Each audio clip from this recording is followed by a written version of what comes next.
So hello everyone, welcome back, and today we are going to continue in this lecture. Basically we are going to continue from the present value concept. Time value of money last lecture में हमने शुरू किया था, उसमें हमने काफ़ी सारे concept बोलता हूँ, तीन तरह के अलग अलग कॉन्सेप्ट्स देखे थे, जैसे कि सिंपल इंटरेस्ट, कंपाउंड इंटरेस्ट और इफेक्टिव रेट ऑफ इंटरेस्ट। अब बात करते हैं सर प्रेजेंट वैल्यू और फ्यूचर वैल्यू की। प्रेजेंट वैल्यू क्या होता है और फ्यूचर वैल्यू क्या होता है, ठीक है। मान लो ये है टाइमलाइन आपकी। टाइमलाइन यानी कि साल की शुरुआत होती है यहाँ से और साल का अंत होता है यहाँ पे, यानी कि एक साल का अंत होगा यहाँ पे। तो ये एक साल का पीरियड है, हम खड़े हैं सर यहाँ पे।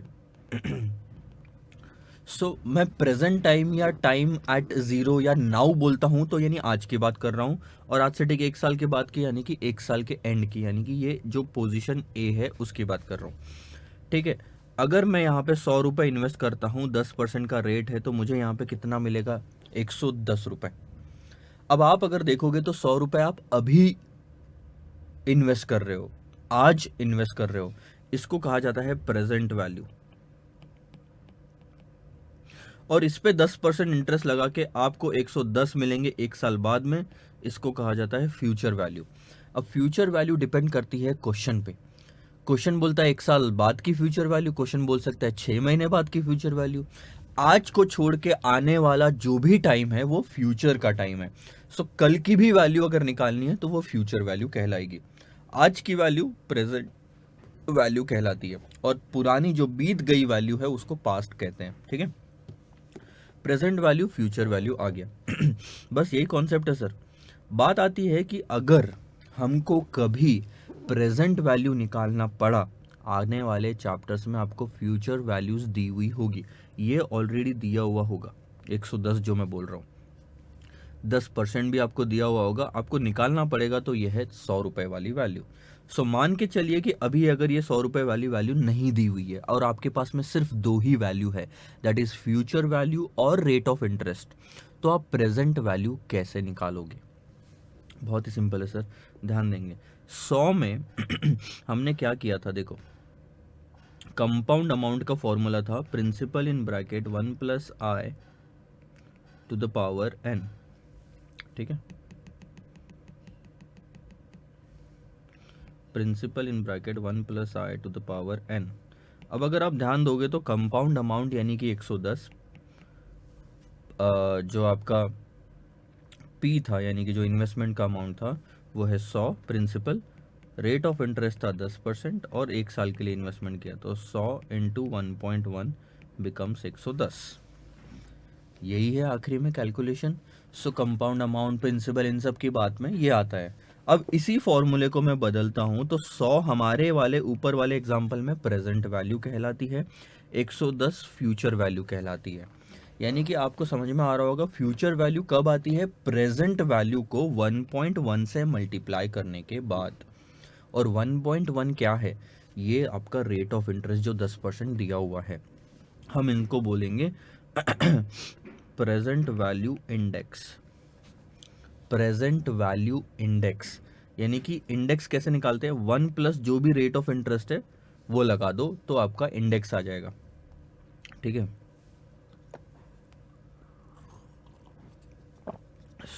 1.1 को हम बोलेंगे प्रेजेंट वैल्यू इंडेक्स, ठीक है। इसके अलावा आप उसको एक और चीज़ भी बोल सकते हैं, नाम तो कई सारे हो सकते हैं।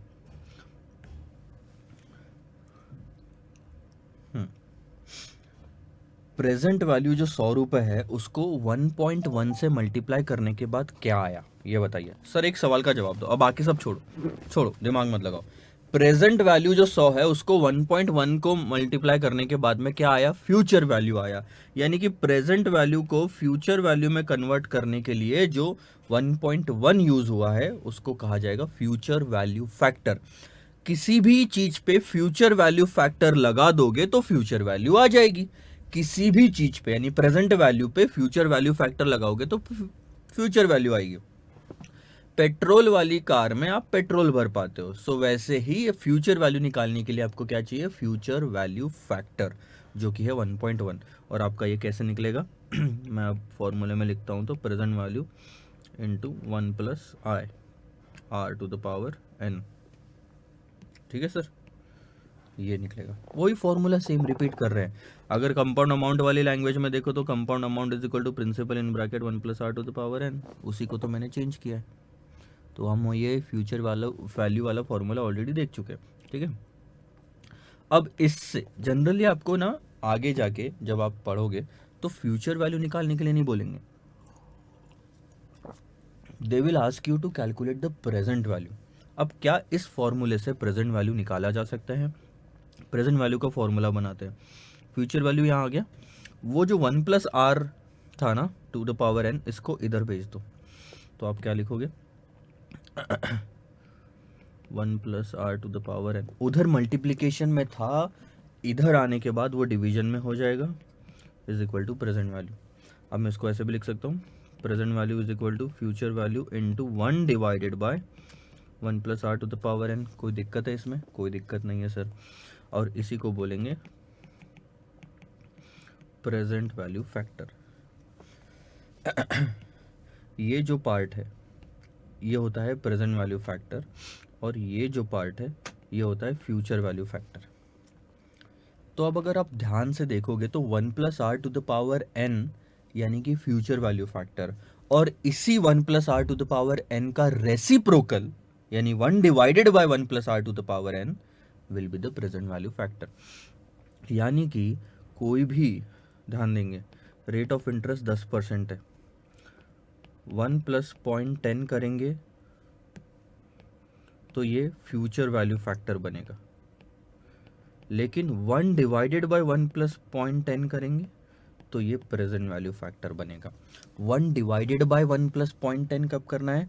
जब आपको प्रेजेंट वैल्यू निकालनी है। और सिर्फ 1.1 + 0.1 कितना कब लेना है? जब आपको फ्यूचर वैल्यू निकालनी है। सो कॉन्सेप्ट बहुत इजी है यहाँ पे आपका। ये सब हटाता हूँ, ध्यान देंगे। अभी हम वैल्यू रख के देखते हैं ना, आता है तो अपना फॉर्मूला सही है।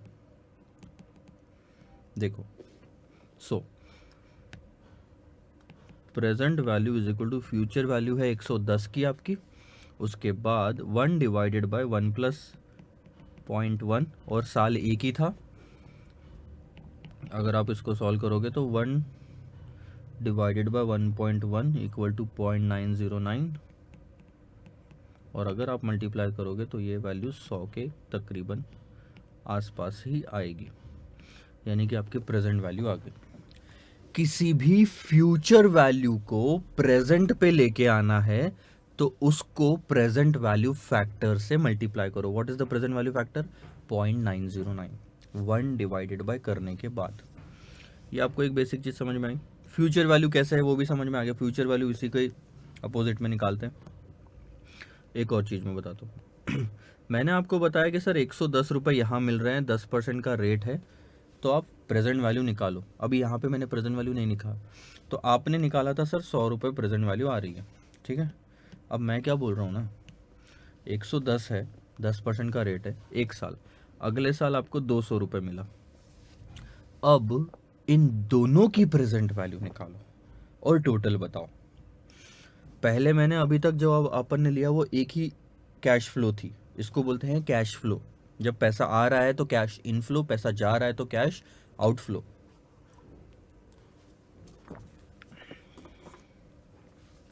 लेकिन अब आपको अगर पहले साल में 110 मिल रहा है तो उसकी प्रेजेंट वैल्यू निकालना, इसका मतलब उसको एक साल से खींच के लेके आना जीरो टाइम पे, और दूसरा जो 200 रुपये है उसको 2 साल से खींच के लेके आना पड़ेगा, दूसरा साल और पहला साल, तब जाके जीरो पॉइंट पे आएगा। तो बहुत ही सिंपल है कैलकुलेशन आपका, दोनों की प्रेजेंट वैल्यू निकाल के ऐड कर दो। प्रेजेंट वैल्यू कैसे निकालोगे? Cash flow for first year, या फिर आप बोलो अपने फॉर्मूले में के हिसाब से निकालना है तो future value for first year divided by 1+r, या फिर multiplied by present value factor for first year plus future value for second year multiplied by present value factor for second year. Simple, 2 years। So future value for first year is 110, और present value factor कैसे निकालोगे? एक साल ही है तो एक, plus यहाँ पे 200 into 1 divide by 1 plus 0.10 to the power 2। अब अगर आप इसको सॉल्व करोगे तो 110 इंटू 0.909 आएगा प्लस 200 इंटू, अब ये 1 डिवाइड बाई 1 प्लस 0.1 कैसे निकालते हैं सर? 1 डिवाइड बाई 1 प्लस 0.1 ये लिखा बहुत ही सिंपल, 1 डिवाइडेड बाई 1.1, एक बार इक्वल टू दबाओगे तो पहले साल का फैक्टर मिलेगा, वापस से इक्वल टू दबाओगे तो दूसरे साल का फैक्टर मिलेगा, वापस से इक्वल टू दबाओगे तो तीसरे साल का मिलेगा, फिर वापस से इक्वल टू दबाओगे तो 4 साल का मिलेगा। सो ऐसे कर करके आपका आंसर आएगा। इसका तो 100 आएगा प्लस इसका आएगा आपका तकरीबन 200 इंटू 0.826 दैट्स 165 पॉइंट, सो ये होता है 265.20 आपकी टोटल प्रेजेंट वैल्यू। अब 2 साल हो, 3 साल हो, 4 साल हो, कोई भी दिक्कत जाएगी कि आपको? नहीं। सो लेट्स से अब मैं टेबल में लिखता हूँ ईयर कैश फ्लो। अब मैं फ्यूचर वैल्यू को कैश फ्लो के नाम से लिख रहा हूँ, प्रेजेंट वैल्यू फैक्टर एट 10% और प्रेजेंट वैल्यू। सो मैं आपको दे रहा हूँ मान लो 4 साल, या चलो 5 साल ले लेते हैं। पहले साल वैल्यू है 110, दूसरे साल 200, तीसरे साल 300, चौथे साल 50 और पाँचवें साल है 60 रुपये। अब इन सब की आज की वैल्यू निकालनी है, यानी कि जो पहले साल की कैश फ्लो उसको अगर मैं डायग्रामेटिक फॉर्म में लिखूँ तो मतलब थोड़ा डायग्राम निकाल के लिखूँ तो वो ऐसा है कि पहले साल 110 मिल रहा है, दूसरे साल 200 मिल रहा है, तीसरे साल 300 मिल रहा है, फिर 50 मिल रहा है, फिर 60 मिल रहा है। यानी कि इस कैश फ्लो को एक ही साल से डिस्काउंटिंग करना है, लेकिन जो दूसरी कैश फ्लो है उसको 2 साल से डिस्काउंटिंग करना है, तीसरी को 3 साल से खींच के लेके आना है। देखो डिस्काउंटिंग करना, प्रेजेंट वैल्यू निकालना और खींच के लेके आना, जो हम लेमैन लैंग्वेज में बोलते हैं, इन सब का मतलब एक ही है। 50 को 4 साल से खींचेंगे और 60 को 5 साल से खींचेंगे, आएगी सारी की सारी यहीं पे, और हम सब इनका टोटल करेंगे तो पांचों कैश फ्लोज की प्रेजेंट वैल्यू आएगी यहाँ पे। और वो कैसे निकालते हैं? बहुत ही सिंपल, 10% का रेट है ना, देखो कैसे निकालना है। अब फॉर्मूला लिखने की जरूरत नहीं है। 1.1 1 plus rate of interest 10%, semi annual होता तो 1.05। ओके, सो 1.1 लिया 1 डिवाइडेड बाय 1.1 आएगा, क्योंकि हमको प्रेजेंट वैल्यू फैक्टर निकालना है। एक बार इक्वल टू दबाएंगे 0.909, फिर इक्वल टू दबाएंगे 0.826, फिर इक्वल टू दबाएंगे 0.751, फिर इक्वल टू दबाएंगे 0.683, फिर इक्वल टू दबाएंगे 0.621। अब इस कैश फ्लो के कॉलम को प्रेजेंट वैल्यू फैक्टर वाले कॉलम से कर दो मल्टीप्लाई और कर लो टोटल, आपको पांचों की प्रेजेंट वैल्यू मिल जाएगी। अब इसमें एक चीज़ ध्यान रखना, बहुत ही इंपॉर्टेंट जो है, अगर मेरी ये कैश फ्लोज पर एनम है, ये अपने बुक में भी लिखना, ठीक है, तो मेरे ये फैक्टर्स या रेट ऑफ इंटरेस्ट भी पर एनम होने चाहिए। 6 महीने के कैश फ्लो को 6 महीने के रेट से ही डिस्काउंटिंग करेंगे सर। एक दिन के कैश फ्लो को एक दिन के रेट से, एक हफ्ते के कैश फ्लो को एक हफ्ते के रेट से, एक महीने के कैश फ्लो को एक महीने के रेट से डिस्काउंटिंग करेंगे। ये चीज़ हमेशा ध्यान रखना। गलती क्या होगी, यहाँ दिया होगा सेमी एनुअली तो आपने ले लिया 50, लेकिन आप यहाँ पे लोगे 0.909 जो कि साल भर का रेट है। 6 महीने की कैश फ्लो के लिए आप साल भर से डिस्काउंटिंग कर रहे हो, वो गलत हो जाएगा। सो ये चीज़ आपने ध्यान रखनी है। This is all about the present value and future value thing, ठीक है। आई होप आपको समझ में आया हो ये सारी चीज़ें। फ्यूचर वैल्यू में आपको इतना ज़्यादा स्ट्रेस लेने की ज़रूरत नहीं है, बिकॉज ये आपको हार्डली निकालना पड़ता है, कहीं एक दो जगह आएगा तो अपन कैलकुलेशन में ले लेंगे, but most of the time आपको प्रेजेंट वैल्यू वाला कॉन्सेप्ट समझना पड़ेगा, ठीक है सर। ये प्रेजेंट वैल्यू फ्यूचर वैल्यू वाली बातें हो गई। मैं फाइनली समराइज कर देता हूँ। Compound simple interest is equal to principal into rate into year. Compound interest is nothing but p in bracket 1 plus I to the power n minus 1. Effective rate of interest is nothing but 1 plus I to the power n minus 1. Same formula almost. Present value is nothing but future value into present value factor, और future value is nothing but present value into future value factor. ये हमने 5 चीज़ें देख ली। अब बात करते हैं annuity की। एन्युटी का कॉन्सेप्ट क्या बोलता है, ध्यान देना, ठीक है, इम्पॉर्टेंट है आपके लिए। 1 सेकंड दीजिए बस।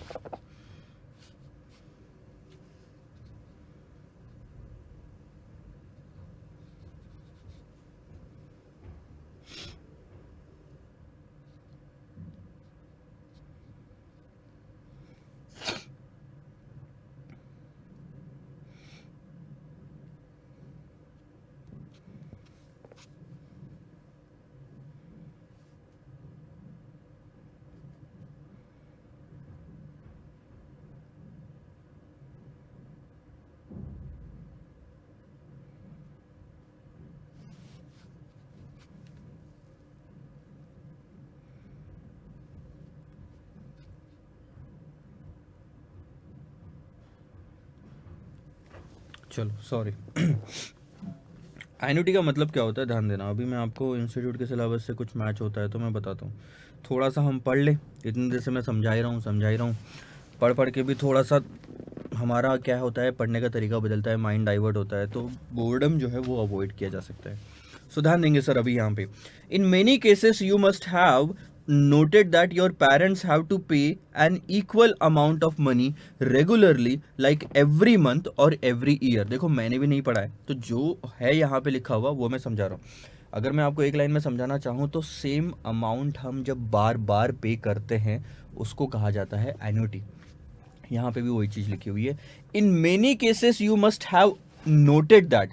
कई सारे केसेस में, मैं प्योर ट्रांसलेशन करके बता रहा हूँ, ठीक है, कई सारे केसेस में आपने ये चीज़ नोट की होगी कि आपके जब माता पिता हैं, आपके जब मतलब पिताजी है बेसिकली, उनको ये पे करना पड़ता है।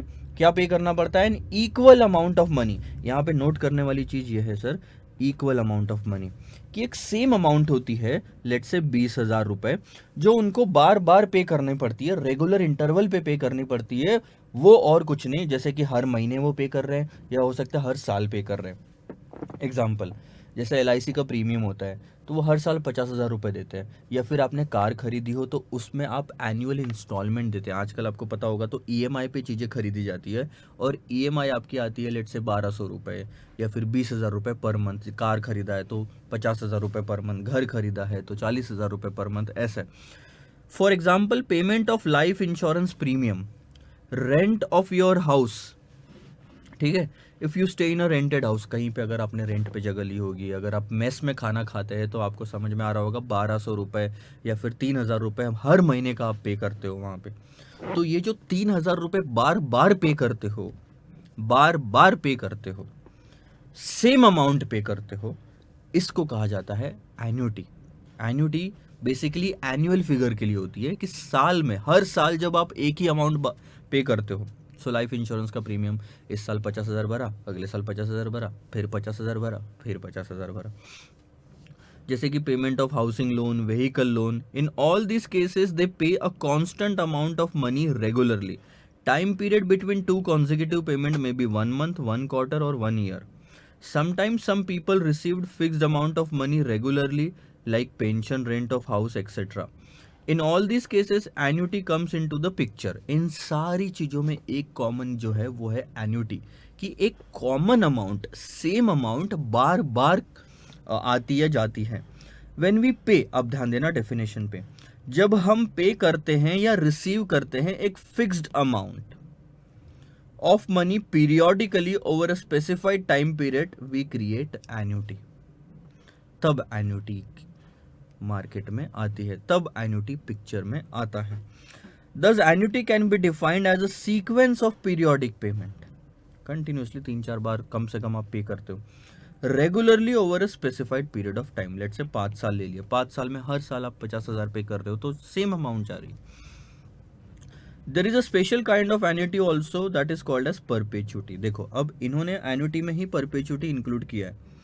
परपेचुटी में क्या होता है ये हम आगे देखेंगे इसलिए हम यहाँ से सीधा मूव करते हैं आगे, ठीक है। हाँ, अब ध्यान दो। Consider following tables. Can payment और receipt shown in table for 5 years be called as annuity? आपका टेबल है 4.1, टेबल है 4.2। 4.1 में ईयर 1 से 5 तक आपको कैश फ्लोज दिए कि पहले साल 5,000 मिला, दूसरे साल 6,000 मिला, 4,000, 5,000 और 7,000 मिला। क्या आप यहाँ पे किसी चीज़ को एन्युटी कह पाओगे? दूसरा टेबल आपको दिया है जहाँ पे आपको हर साल सेम अमाउंट मिल रही है, क्या यहाँ पे आप एन्युटी कह पाओगे? आप बोल रहे हो सर हाँ सेम अमाउंट है, यहाँ पे तो एन्युटी कहा जा सकता है। तो एक चीज़ नोट करना, यहाँ पे थर्ड ईयर में आपको कुछ नहीं मिल रहा है। लेकिन ध्यान दो, तीसरा टेबल है टेबल 4.3, जहाँ पे आपको हर साल सेम अमाउंट मिल रही है। पहले वाले टेबल में तो अलग अलग अमाउंट है, एन्युटी नहीं हो सकती। दूसरे वाले टेबल में सेम अमाउंट है लेकिन बीच में गैप आ रहा है। और तीसरे वाले टेबल में कहीं गैप नहीं है और अमाउंट भी सेम है।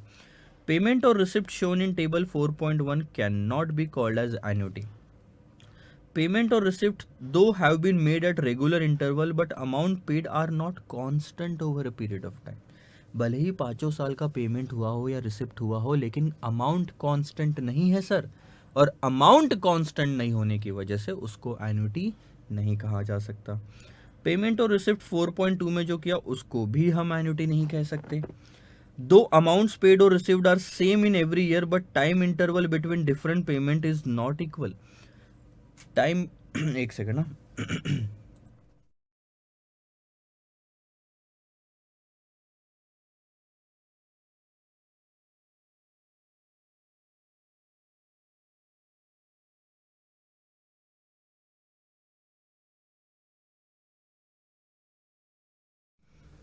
सो टाइम इंटरवल जो है वो सेम होना चाहिए दो पेमेंट्स के बीच में।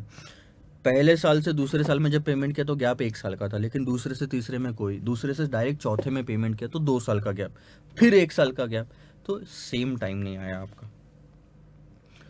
अब now consider 4.3। You may note that all payments over a period of 5 years are constant and time interval between two payments or receipt is also same। और यहाँ पे हम कहेंगे इसको एन्युटी। एन्युटी के दो हिस्से होते हैं, एन्युटी रेगुलर और आप कह सकते हो एन्युटी ड्यू या एन्युटी इमीडिएट। एक होता है एन्युटी रेगुलर, एक होता है एन्युटी इमीडिएट। अब आपको ये चीज़ समझ में आएगा यहाँ तक कि एन्युटी का मतलब होता है कि same amount over a period of time आपने पे करना है। तो 5 साल तक आप 5,000 पे कर रहे हो, लेकिन बात क्या आती है, ये मैं 5 साल निकालता हूँ यहाँ पे, 0, 1, 2, 3, 4 और 5। अब पहला पेमेंट जो करना है ये है पहला साल, ठीक है, ये है तीसरा साल, मैंने 2 साल ले लिए, ठीक है, फर्स्ट ईयर और थर्ड ईयर। जब पहले साल का पेमेंट करना है तो दो ऑप्शन खुलते हैं। पहले साल का पेमेंट हो सकता है शुरुआत में ही कर दो या हो सकता है साल के अंत में करो। क्योंकि कई बार आपने प्रैक्टिकली देखा होगा जब रेंट पे करने की बारी आती है ना, तो जो ओनर होता है घर का वो आपके मंथ के शुरुआत में ही रेंट ले लेता है, वो मंथ के एंड में रेंट नहीं लेता। और मेस में जब आप खाना खाते हो तो कई जगह पे ऐसा है कि महीने के शुरुआत में रेंट वो मेस का फीस ले लेते हैं, और कई जगह पे ऐसा है कि महीना खत्म होने के बाद आप पे करो। दोनों चीज पॉसिबल है। सो एन्युटी दोनों केस में एन्युटी ही कहलाएगी, लेकिन जब शुरुआत में किसी पीरियड के शुरुआत में पेमेंट होना है, हर साल की शुरुआत में पेमेंट करना है, तो उसको कहा जाएगा एन्युटी ड्यू या एन्युटी इमीडिएट। सो यहाँ पे मैं निकालता हूँ 1, 2, 3, 4, 5, 1, 2, 3, 4, 5। एक तो मैं 5,000 का पेमेंट स्टार्टिंग में करता हूँ,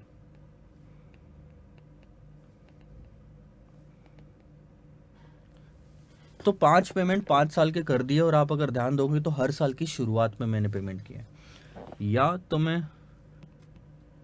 हर साल के एंड में पेमेंट कर रहा हूँ।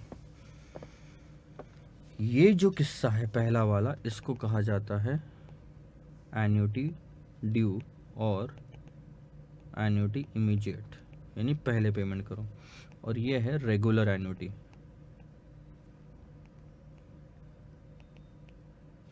नाइन्टी 99% ऑफ द टाइम आप जब आगे ऐसे क्वेश्चंस फेस करोगे तब एन्युटी रेगुलर की ही बात करेंगे। एन्युटी ड्यू बहुत कम आएगा, लीजिंग वाले चैप्टर में आएगा, बाकी कहीं आने के चांसेस नहीं, बाकी हर जगह एन्युटी रेगुलर ही होगा।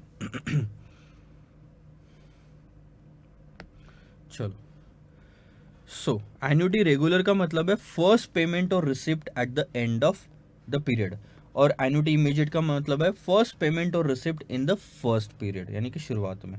ठीक है, तो ये सब चीज़ें तो हमने कंसिडर कर ली। इन्होंने वही चीज़ एग्जांपल देके समझाया है। फ्यूचर वैल्यू हमने देख लिया है। हाँ हाँ हाँ हाँ हाँ, अच्छा, एन्युटी की और एन्युटी की फ्यूचर वैल्यू और प्रेजेंट वैल्यू की बात कर रहे हैं ये लोग। ठीक है सर।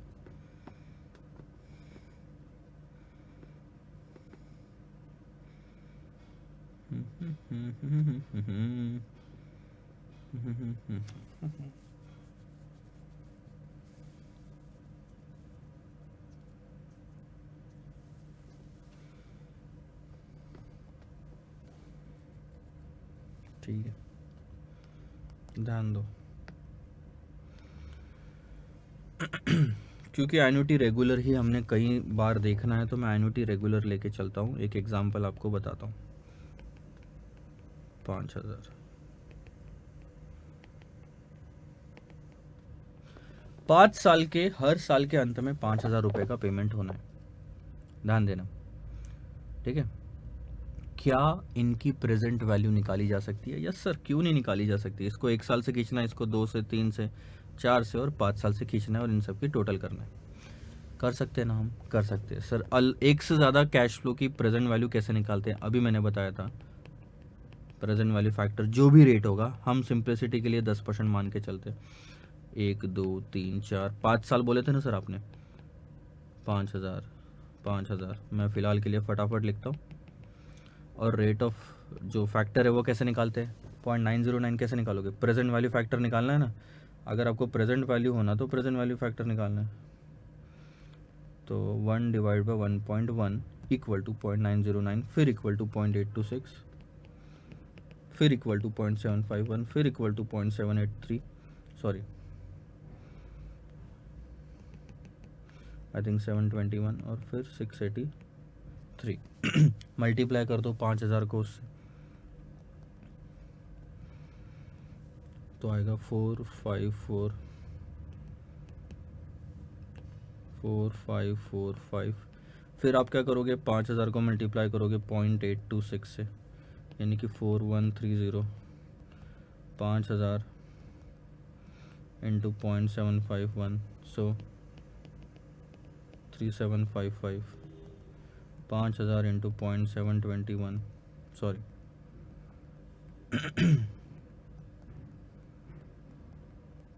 3605, और 5,000 इंटू 0.683, दैट्स 3415। करे टोटल इन सब की। आप मेमोरी वाला टेक्निक भी अपना सकते हो। आपके कैलकुलेटर में मेमोरी प्लस होता है, तो आपको इजी जाएगा सारे कैलकुलेशन करना। 19,450, यानी कि जो आपको 5 बार 5,000 रुपये मिले, उन 5 साल की 5,000 की आज की वैल्यू 19,450 है। अब ये था एक लंबा प्रोसीजर एन्युटी की प्रेजेंट वैल्यू निकालने का। कैश फ्लोज अगर अलग अलग होते, 5,5,5,5,5,5 नहीं होने के बजाय अलग अलग होते, तो आपको ऐसे ही निकालना पड़ता एन्युटी की प्रेजेंट वैल्यू। लेकिन कैश फ्लो सेम होने की वजह से एक शॉर्टकट है, आप ये 19,450 इजीली निकाल सकते हो। कैसे? क्योंकि यहाँ पे 5,000 सर बार बार आ रहा है, तो उसको एक ही बार लो। उसके बाद ये जो अलग अलग चीज़ें आ रही है, इन सब की कर लो टोटल। प्रेजेंट वैल्यू फैक्टर 5 साल के जब आप ऐड करते हो, तो उसको कहा जाता है प्रेजेंट वैल्यू एन्युटी फैक्टर। 5 साल के फैक्टर आप ऐड करो तो आपको मिलेगा 3.791। देखो करके देखना है। 0.909 प्लस 0.826 प्लस 0.751 प्लस 0.721 प्लस 0.683, 3.89 आ रहा है। चलो, मैंने शायद कोई फैक्टर गलत निकाला होगा। अच्छा, थोड़ी सी गलती हो गई मुझसे, इसीलिए वो बराबर नहीं आ रहा। 0.683 आपका चौथे साल का ही फैक्टर था और ये है 0.621। सो 5000 इंटू 0.683 दैट्स 3415 और 5000 into 0.621 is 3105। So 4545 plus 4130 plus 3755 plus 3415 plus 3105 that's 8950। ठीक है, अब टोटल करो फैक्टर्स की। 0.909 plus 0.826 plus 0.751 plus 0.683 plus 0.621 that's 3.790 आ रहा है। चलो ज़ीरो ले लो। आप अपने कैलकुलेटर में कैसे कैलकुलेट कर सकते हैं मैं ये भी बताता हूँ। जो जो मुंह से बोल रहा हूँ वही स्टेप्स आप अपने कैलकुलेटर में टाइप करेंगे, ठीक है। सबसे पहले तो मेमोरी क्लियर कर लो अपने कैलकुलेटर की, ज़ीरो होना चाहिए कैलकुलेटर पे। अब ध्यान दो, 1 प्रेस करेंगे, डिवाइडेड बाय 1.1। अगर 10% है तो 1.1, 20% है तो 1.2, 15% है तो 1.15, जो भी हो।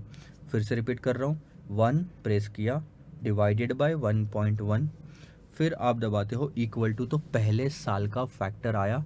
अब आप इसको कर लो, इसके बाद क्या दबाओगे, इक्वल टू के बाद आप दबाओगे मेमोरी प्लस, यानी कि आपने ये जो वैल्यू है मेमोरी में डाल दी और प्लस करना है ये बोला, दिमाग में डाल दिया और प्लस करना है तो एम प्लस दबाया, ठीक है। अब आप एक काम करो, फिर से इक्वल टू दबाओ, उसके बाद इसको भी मेमोरी में डालो तो एम प्लस कर दिया। आप फिर से इक्वल टू दबाओ, फिर एम प्लस 3 बार हो गया, फिर से इक्वल टू दबाओ, फिर एम प्लस तो 4 बार हो गया, फिर से इक्वल टू दबाओ, फिर एम प्लस। तो आप ध्यान दो 3.79 आपको अगर दिख रहा होगा मेरे कैलकुलेटर पे, नहीं दिख रहा होगा तो मैं मेमोरी रिकॉल करता हूँ। अब देखो, अब आप MRC करके आपके इसमें बटन होगा, मेमोरी रिकॉल, मतलब जितना भी स्टोर किया हुआ है अब रिकॉल करने का समय आ चुका है। सो 3.791 आता है यहाँ पे, ठीक है। आई होप आपको ये चीज़ पता हो, ठीक है सर।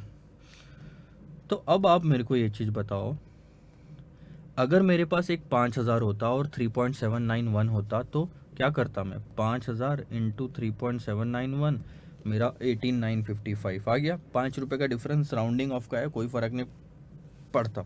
यानी कि इतना टेबल निकालने के बजाय present value of annuity is nothing but, एक बार एन्युटी लो multiplied by present value annuity factor करो। सिर्फ प्रेजेंट वैल्यू फैक्टर नहीं, प्रेजेंट वैल्यू एन्युटी फैक्टर करेंगे सर हम यहाँ पे।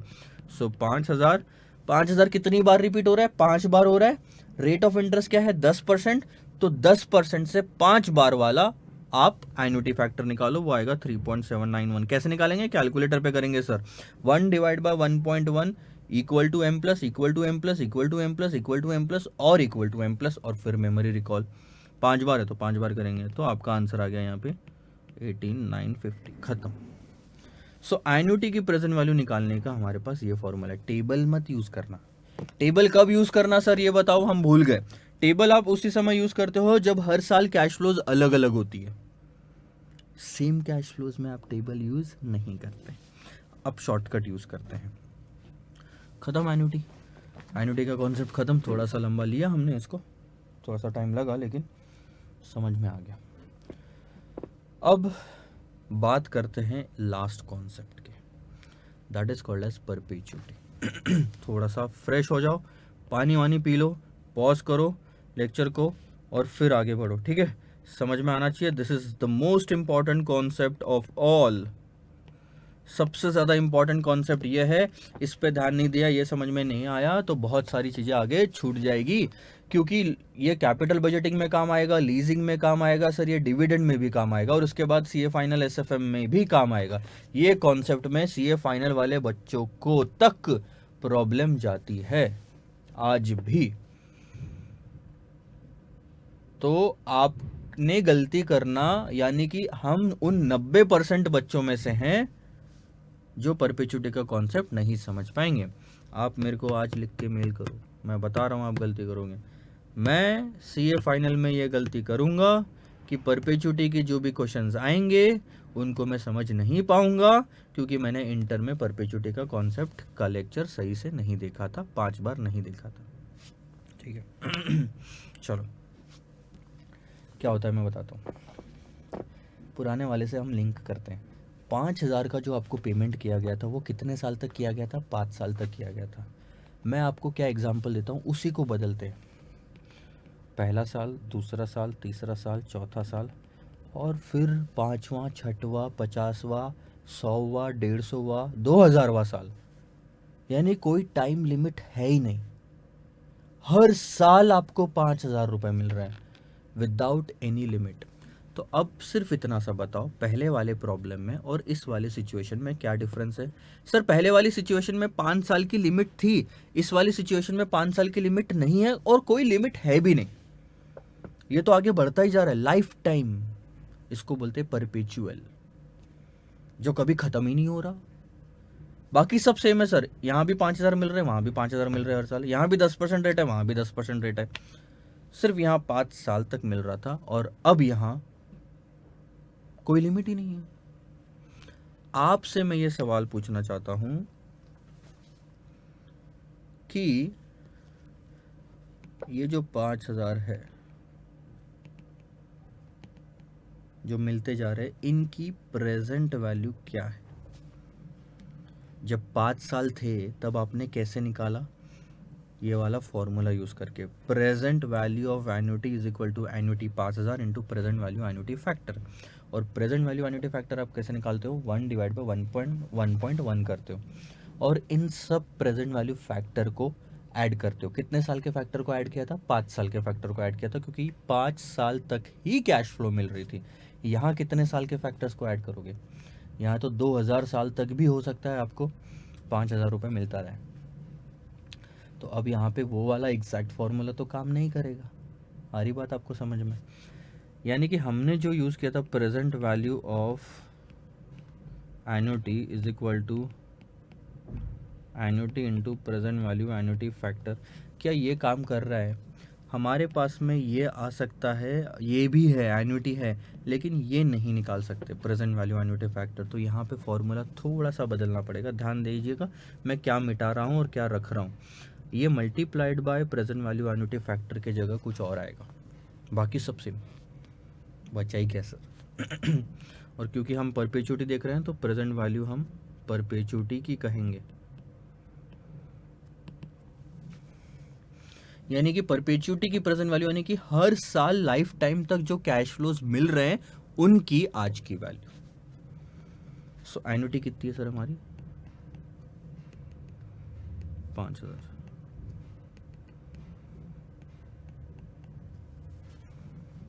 कैसे निकालेंगे? बहुत ही सिंपल सा तरीका बताता हूँ। आपने उस वाले क्वेश्चन में multiplied by present value annuity factor किया था उस वाले कॉन्सेप्ट में। अब आपको divided by rate of interest करना है, कहानी खत्म, कुछ कैलकुलेट करने की जरूरत नहीं। 5,000 डिवाइडेड बाय 0.10, 50,000, ये है आज की वैल्यू। जो लाइफ टाइम तक आपको 5,000 रुपये मिलने वाले हैं उसकी आज की वैल्यू है 50,000। अब अगर आपको यकीन नहीं होता तो आप एक्सेल शीट ओपन करो, माइक्रोसॉफ्ट एक्सेल। ठीक है, करना क्या है मैं आपको बताता हूँ। मैं आपको एक अंदाज़ा दे सकता हूँ सिर्फ यहाँ पे, या फिर चलो आपके सामने मैं कैलकुलेट करके दिखाता हूँ। थोड़ा सा एफर्ट लेंगे तो आपको क्लैरिटी आएगा, प्रूव भी यहीं पे हो जाएगा। पहले तो मैं बच्चों को एक्सेल शीट प्रोवाइड करवाता था, अब क्या है प्रोवाइड करवाने की इतनी ज़रूरत नहीं है।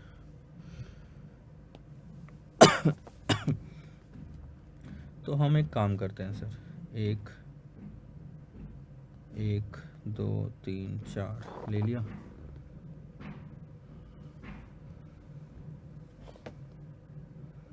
अच्छा, मैं अब इसको आप जहाँ तक बोलोगे मैं खींच सकता हूँ। ठीक है, मैंने अंदाज़ा समझने के लिए 243 लाइंस ली है। आपको दिखेगा नहीं यहाँ पे, लेकिन ये 243 लाइंस लिए। आप बोलोगे 1000 लेना तो मैं 1000 भी ले लूँगा, आप चाहो तो कितने भी ले लो। ठीक है, अब मैं ऊपर जाता हूँ, यहाँ पे हम थोड़ा सा फॉर्मूला डालेंगे।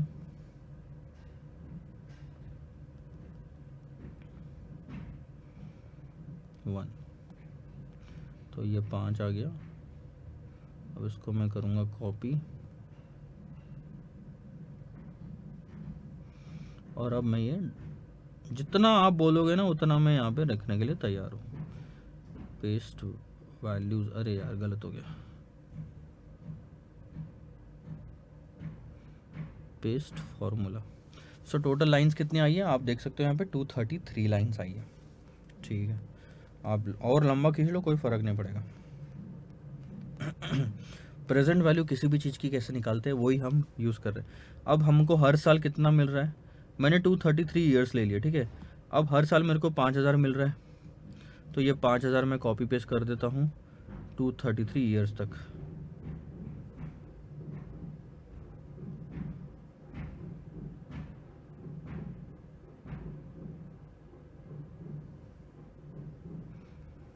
ये मैंने 5,000 कॉपी कर दिए। हम प्रेजेंट वैल्यू ऐसे निकालते हैं ना, पहले साल पहले कॉलम में हमने लिया ईयर, दूसरे कॉलम में लिया हमने कैश फ्लो, तीसरे कॉलम में लेंगे सर हम प्रेजेंट वैल्यू फैक्टर। वो निकालते हैं हम 1 डिवाइड बाय 1.1, फिर और इक्वल टू दबाएंगे तो दिस डिवाइडेड बाय 1.1। ठीक है, एक सेकंड होल्ड करना बस।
Extremely sorry for the disturbance, because ये मुझे आपको बोलना ज़रूरी है। रीज़न बीइंग क्या होता है, कई बार घर से फ़ोन आता है, ये मैं बहुत बार बोल भी चुका हूँ, और एक दो कॉल्स मैं इग्नोर कर देता हूँ। कंटिन्यूस अगर 3-4 कॉल आते हैं that mean something is important. और एक बार जब आपकी शादी हो जाएगी तो शायद थोड़ा बहुत आपको समझ में आएगा ये चीज़। जब मेरी शादी नहीं हुई थी तब मुझे भी यही चीज़ लगता था कि हाँ ठीक है, थोड़ा सा अवॉइड कर सकते हैं, लेकिन दिन भर काम और मैनेज करना is difficult. So extremely sorry for that, let's continue the same thing. अब मैं यहाँ पे प्रेजेंट वैल्यू फैक्टर लेता हूँ, ठीक है। और ये 233 साल के मैं प्रेजेंट वैल्यू फैक्टर लूँगा आपके बताने के लिए। यहाँ पे आप 233 से 1000 भी ले सकते हैं। एक्सेल शीट में इसलिए कर रहे हैं क्योंकि एक्सेल शीट में जल्दी हो जाएगा, नहीं तो 230 साल आपके ख़त्म नहीं हो पाएंगे अगर आप बुक में लिखने जाओगे तो। ठीक है, ये ले लिया मैंने यहाँ पे। अब मल्टीप्लाई करते हैं।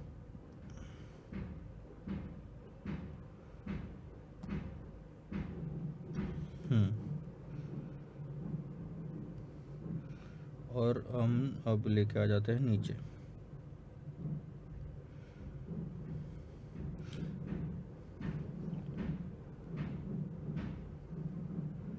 पेस्ट फॉर्मूला, ठीक है। अब मैंने प्रेजेंट वैल्यू क्या निकाली सर, 233 साल, 233 ईयर्स के 5000 हर साल की प्रेजेंट वैल्यू निकाल ली। अब हम आखिरी में करते क्या है सर, इन सब का टोटल, ठीक है। इन सब का टोटल हम करते हैं, क्योंकि आईपैड है तो थोड़ा सा फॉर्मूला शॉर्टकट नहीं यूज़ कर पा रहा हूँ इसमें, अदरवाइज़ जल्दी हो जाता था काम। अब हमने कर ली टोटल। अब आप देखो टोटल कितनी आ रही है, थोड़ा सा गौर करके देखिएगा। यहाँ पे ना साला जूम नहीं हो पा रहा है, ठीक है। फिर भी अगर आपको दिख रहा होगा एकदम टॉप वाली जो लाइन है उसमें 49,999.99 दिख रहा है। कितने भी साल ले लो सर, ये 50,000 के ऊपर नहीं जा सकता। रीज़न बताता हूँ, थोड़ा सा नोटिस करो प्रेजेंट वैल्यू फैक्टर वाले कॉलम को। ये प्रेजेंट वैल्यू फैक्टर जो है हर साल जब आप आगे बढ़ते हो तो कम होते जाता है। 909 से 8 पे आया, 8 से 7 पे आया, 7 से 683, 621, और ऐसे करते करते अगर मैं 100 ईयर पे आऊँ तो 100 ईयर पे देखो 0 पॉइंट, अगर आपको दिख नहीं रहा होगा, 0.0000 यहाँ तक आ गया है फैक्टर। यानी एक टाइम के बाद में प्रेजेंट वैल्यू फैक्टर 0 हो जाना है। एक टाइम के बाद में प्रेजेंट वैल्यू फैक्टर जब 0 हो जाना है तो उसके बाद कितने भी साल ले लो, वैल्यू तो 0 ही आनी है, यानी उसका फर्क पड़ता नहीं है। तो यही मैं आपको बताना चाहता था कि वैसे कैलकुलेट करने में टाइम लगता है, और वैसे ऐसे में एक झटके में 50,000 लेके आ गया। So this is what the perpetuity is. Formula का लॉजिक समझा क्या, कहाँ से आया, इसी को डिवाइड करना। अब एक और मैं उसके पीछे का कॉन्सेप्ट समझा देता हूँ और आगे कहानी बढ़ाते हैं। बैंक, बैंक क्या बोलती है, आप हमारे पास में पैसा जमा करो, आप हमारे पास में पैसा जमा करो। मैं बैंक हूँ, मैं आपको ये बोलता हूँ आप हमारे पास में पैसा जमा करो, हम आपको आपके इन्वेस्टमेंट पे, जो भी आप हमारे पास में पैसा जमा करोगे, 10% इंटरेस्ट देंगे। तो आपको ये तो कंफर्म पता चल गया कि 10% इंटरेस्ट मिलना है। अब आप बताओ कि आपको इंटरेस्ट कितना चाहिए। आप मेरे पास आके बोलते हो कि सर मेरे को हर साल ना मेरे खर्चे निकालने के लिए 5,000 रुपये का इंटरेस्ट लगेगा हर साल।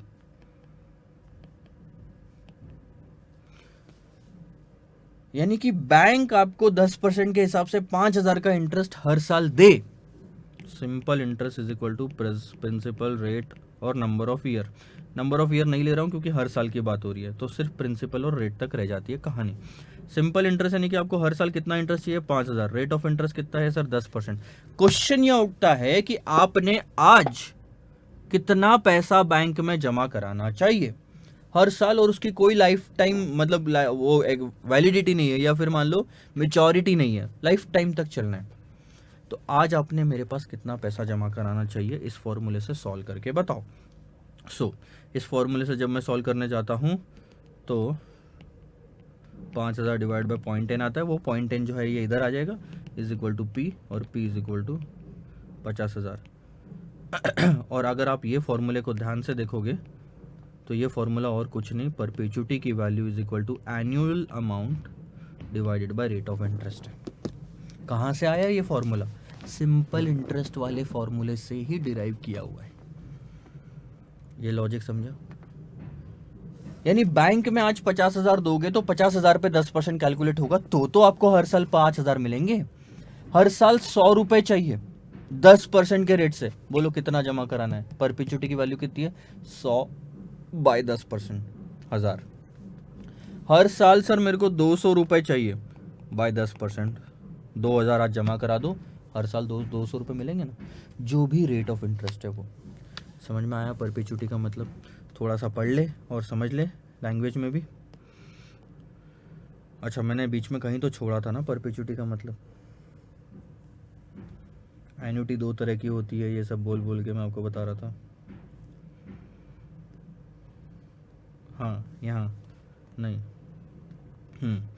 इसमें हमने छोड़ा था। यहाँ पे देखना, यहाँ से शुरू कर रहा हूँ मैं, अंडरलाइन करूँगा, वहाँ से आपको समझ में आ जाएगा। ये there is a special kind of annuity also that is called perpetuity.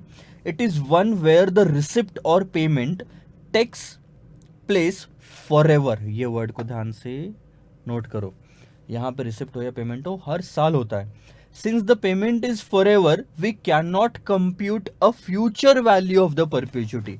Perpetuity की कभी कोई फ्यूचर वैल्यू नहीं निकाल पाओगे आप, क्योंकि फ्यूचर वैल्यू निकालने के लिए एक जगह पे रुकना जरूरी है, लेकिन ये तो परपेचुटी का मतलब है कि लाइफ टाइम तक चलते ही रहना है, उसके बाद में भी पेमेंट मिलना है। सो फ्यूचर वैल्यू इस चीज की कभी नहीं निकाल सकते, प्रेजेंट वैल्यू निकाल सकते हो। However we can compute the present value of perpetuity. पटाखे फूट रहे हैं कहीं पे, 2 मिनट होल्ड करते हैं, फूट गए। हाँ ठीक है। However we can compute the present value of perpetuity, we will discuss later about future value and present value of annuity. छोड़ो, ये तो परपेचुटी के बारे में अगर और कुछ लिखा होगा कहीं पे तो मैं बताता हूँ, बाकी तो मैंने तो देखो अब मेरी तरफ से पूरा समझा दिया। गरीब क्या कितना समझाएगा। ये रहा परपेचुटी, ठीक है, ध्यान दो। परपेचुटी इज एन एन्युटी, यानी कि ये भी सेम अमाउंट है, सेम अमाउंट होना जरूरी है। In which a periodic payment और receipt begin on a fix date, एक डेट पे चालू होते हैं, एंड कंटिन्यू इनडेफिनेटली, अब खत्म कभी नहीं होते। होल्ड।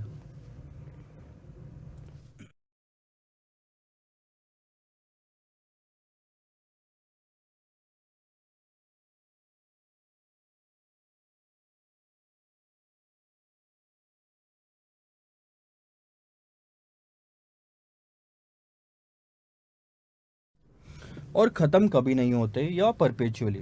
फिक्स्ड कूपन पेमेंट और on permanently invested sum of money are prime examples of perpetualities. छोड़ो, कैलकुलेशन कैसे करना है यहाँ पे भी उन्होंने दिया है, एक शॉर्टकट भी दिया होगा, आगे मैं बताता हूँ कहीं ना कहीं। ये तो डेरिवेशन एंड ऑल दैट समझाने के लिए दिया हुआ है।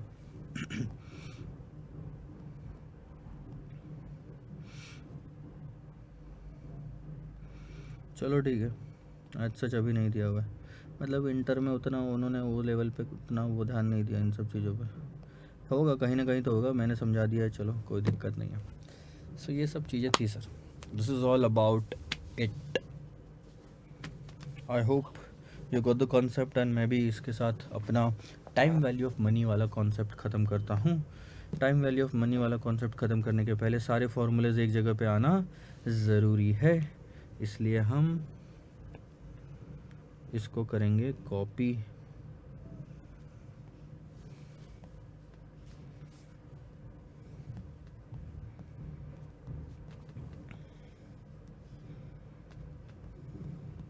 या फिर रिवाइज करते हैं सारा का सारा, चलो कोई बात नहीं सर।